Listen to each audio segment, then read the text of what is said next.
Hi, and welcome to Gaming Like It's 1979.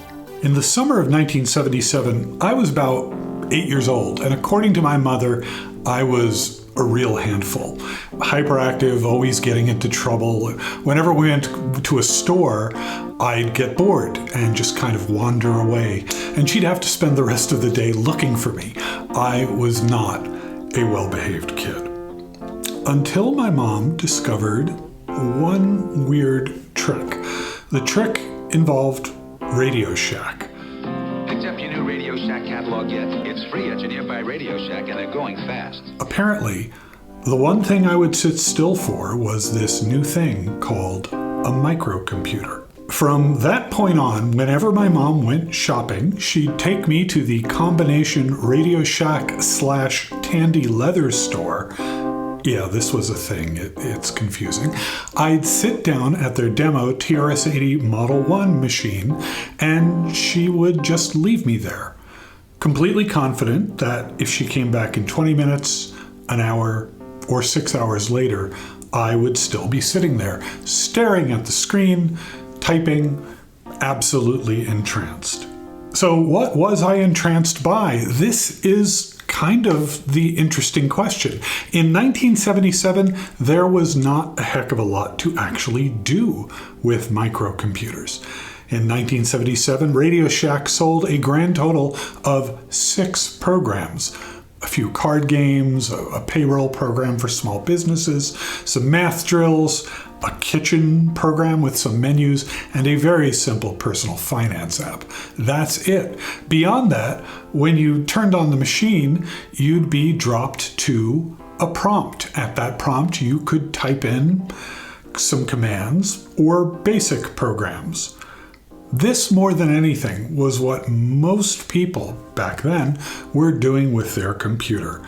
They were loading, or more likely typing in, basic programs written by other people, or maybe writing some programs themselves.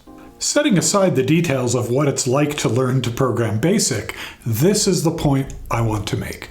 The primary experience everyone had when working with microcomputers at that time was through text.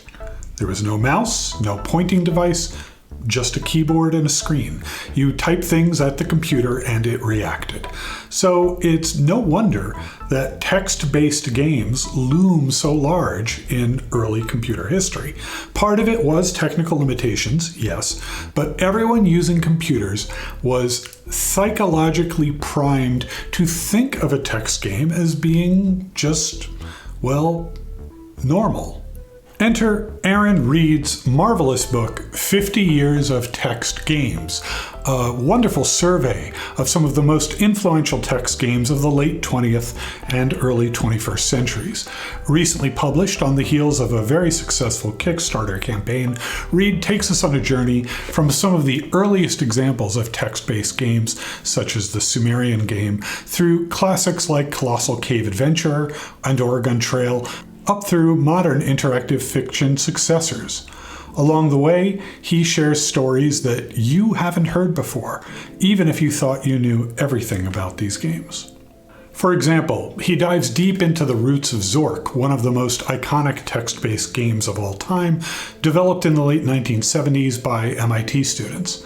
Reed presents a narrative that doesn't just regurgitate the commonly known facts of Zork's creation and success, but also brings to light that team's struggles, the constraints they worked under, and how those ultimately shaped the product, and how they managed to do this with just a few lines of text. The book relies heavily on interviews with original creators, and this gives us a sort of direct look into the mindset of the people creating these works. Through sheer coincidence, I started reading the chapter on Colossal Cave Adventure right before going to a trip to the cave the game was patterned on, Mammoth Cave in Kentucky.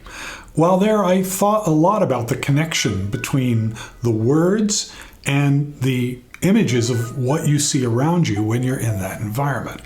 It might be hard to understand this now in 2023. We have games that render realistically, we have VR headsets, but in 1977, the best graphics that you might find were so primitive that quite often text games were a better medium for graphics because they relied on the power and beauty of words to spark your imagination. This isn't a metaphor. I'm being quite literal. What you would see when you read a text game was better than the best graphics at the time on whatever computer you had access to. The opening paragraph of Colossal Cave Adventure is a lot more detailed and evocative and beautiful than the admittedly wonderful Dancing Demon. Another standout chapter is where Reed covers the rise and evolution of MUDs, or multi-user dungeons, which were some of the earliest multiplayer online games and forerunners of today's MMORPGs. If you play World of Warcraft and you type / commands, all of those things were taken almost directly out of early MUDs. To some of us, it felt like someone had slapped graphics on top of a MUD. He takes us through the formative years of MUD 1, including the story of Richard Bartle and Roy Trubshaw, the university students who developed the game in their spare time. His storytelling paints a vivid picture of the online gaming scene and its community, capturing the spirit of collaborative exploration and the sense of wonder that pervaded these realms.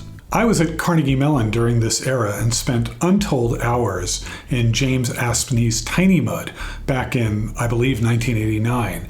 And it was striking seeing people's brains get rewired by the prospect of not just consuming or playing a MUD, but actually creating and extending the game for other players. And this was, again, a text-only space. But rather than talk about each specific choice Aaron Reed made, I want to observe that his selection of games here is above all thoughtful. Usually on a project like this, you see sort of two types of editorial decisions. Some, like the wonderful CRPG book project, attempt to be an exhaustive catalog of everything ever made. This makes even considering reading the work overwhelming. By its very nature, an exhaustive work almost has to be approached as a reference work, where you dip in to answer a question or two, but you never read it straight through.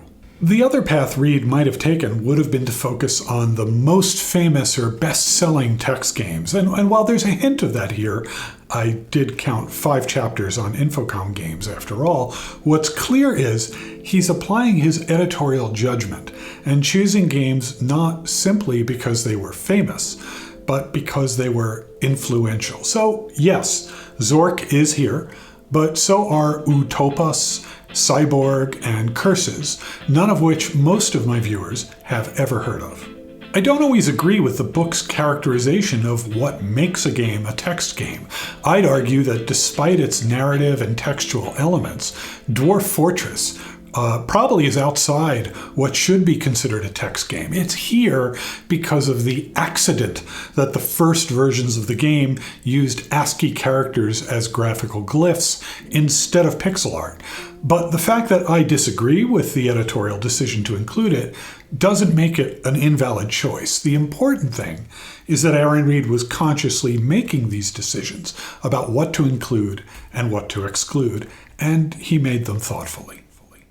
Throughout the book, he also underlines the importance of preservation and the challenges faced in keeping these digital artifacts accessible for future generations. This is a question that's occupied me for a long time. I remember in the early 1990s, as the games and other programs that I had used in the Apple II world started to disappear, wondering, do libraries save these things? And the answer at the time was no. Today, there are people such as 4AM and, of course, archive.org doing that work now. I do wonder, though, how much has been lost simply because we started far too late. Many of these games, especially the early ones, exist on obsolete systems and are in danger of being lost forever. 50 Years of Text Games comes in a number of editions, both digital and physical. Reed graciously sent me a softcover for this review, and it was frankly paralyzing. The sheer heft of the volume is intimidating. Most of the original print run has been claimed, but there may be some holdback editions released soon. So subscribe to his newsletter. The URL is on screen below if you want to try to get one. Even if you can't obtain a physical copy, I think anyone interested in this topic should be picking up a digital copy. It's an invaluable reference, and it's pretty convenient to be able to search it. Let's finish this up with a very small game. If you leave a comment below telling me what your favorite text-based game is, I will, in return, tell you whether it's in 50 Years of Text Games and share a sentence or two of what Aaron Reed has to say about that game. This has been Gaming Like It's 1979. Thanks for watching.